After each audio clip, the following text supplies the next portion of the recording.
Hello friend, how are you? I think you are fine as me. And now I'm starting a new topic, go down wiring. Go down wiring used to operate lamps load in a sequential manner where only one load operates at a time. Hello.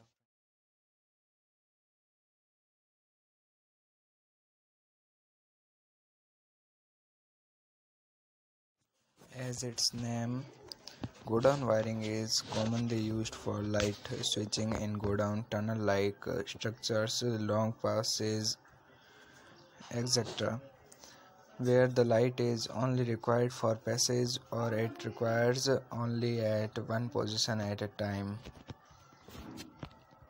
The advantage of the go down wiring is the previous load will be turned off when normally switch on the next load.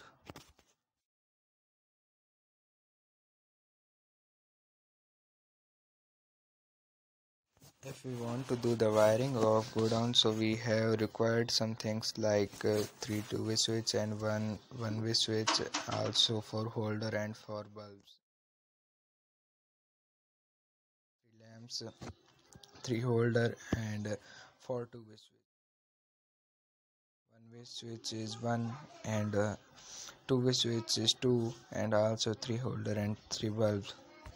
Later we can see we have prepared a for bulb.